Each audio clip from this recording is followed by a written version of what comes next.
With us now to take us through the newspapers, assistant editor of Spiked Online, Ella Whelan, and A&E doctor Kishan Rees. Welcome back to you both. Matters closer to home, Kishan. This row between Boots and BPAS and campaigners looking for the price of the morning after pill to be reduced kind of came to an end, didn't it? Boots relented the other evening, but a piece that you've picked out, is it in the Observer today as well? Yeah, I mean, they apologised, but I think, you know, women have always had the rougher end of the deal when it comes to contraception, in terms of like hormonal pills, or coils, or various things. And I just don't think kind of it's for Boots to judge really and make this kind of comment and try and make money out of it. What I would like to think about this on the way in this morning is if they're really that sorry, why don't they invest some money in a kind of sex education programme in schools in terms of to make people aware of the risks. We've seen with the super gonorrhea strain that's coming out, this is really important stuff. And, you know, you have men saying they don't want to wear condoms because they don't feel nice. And Ella and I were talking in makeup actually about how you know, there was some trials of male contraceptives, and they said they didn't like using them because the effects were bad. Yeah, they had a headache or something, or feel unwell, and which Poor them. yeah, poor them. Yeah. But I mean, the thing about this, and the reason why BPAS is involved in it, is BPAS runs a campaign about We Trust Women, and while this is a very clear case of Boots got it very, very wrong, and was it? Are we certain though that it was just a moral standpoint that they were coming from? I mean, they're also saying that it's not health-wise the best thing for a woman to be reusing the morning after, but it does have adverse effects on the body. I mean, it does. There are questions to be asked about that, but there is BPAS, part of BPAS's campaign is saying that actually the morning after pill map should be freely accessible to women. I mean, you don't need, there's no medical evidence that needs the consultation. That's kind of a question, and it's about if, you know, any kind of, it's contraception. There isn't the medical evidence to prove that women have to justify getting it, but there we go. Again, we're talking about that again in terms of that can come across as if it's you have to justify it, and that's certainly not. It shouldn't. People shouldn't be taking their own kind of personal judgments when they're kind of consulting women in that. High dose hormones on a regular basis, though, is not a good idea. But I mean, it's just very important to state that there's a very small minority of women that will be continually using this. Majority of women are doing it as and when they need it, infrequently, and they're being stopped and penalised. You know, it is a sexist surcharge.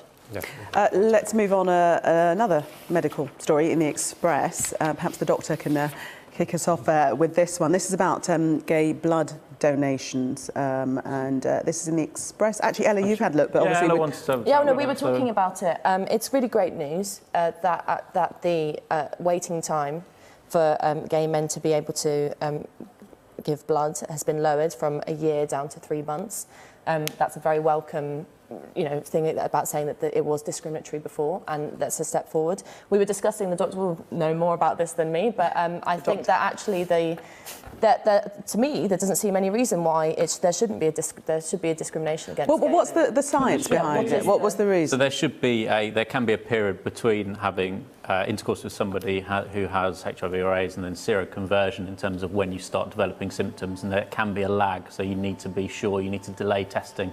So if somebody in a hospital had a needle stick injury and they're exposed to kind of blood-borne viruses, you would test their blood 3 months later to see whether they've developed signs. So there is science behind that. A year is too long, absolutely.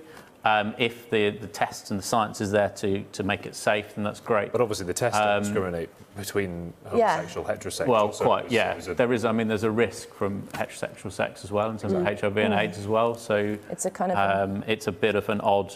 It's an ugly hangover from the AIDS panic that still discriminates against gay men. And while this is a good move forward, obviously the science is catching up with the kind of the panic and correcting that. Actually, I think that it needs to continue to be looked at. Absolutely. Let's turn our attention to the Sunday Mirror, Kishan. £1 million war on surgeon who blew the whistle. Absolutely. I mean, this is something that's quite really important from a patient safety point of view.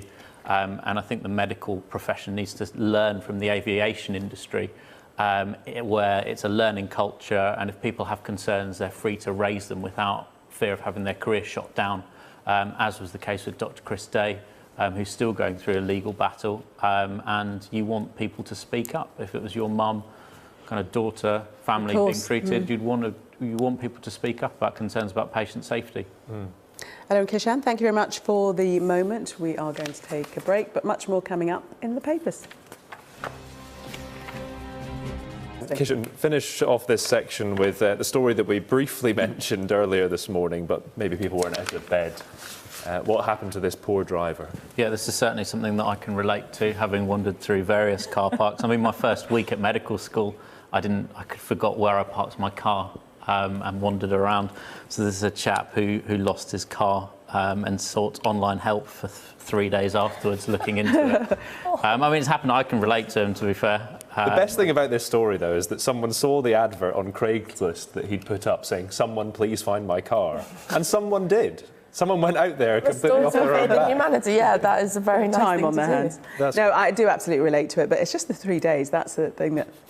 You can have walked around it in that period enough times to have found the car. I think, to be fair to Gavin, Canada it said that could be a big he's a Syracuse, New York State boy, 19 years old, heading to the big city of Toronto for a concert. So I suppose maybe you go to the big city, you park in a fairly normal parking garage, go to the concert, and then you walk out and you're a bit dazed and you think, oh no.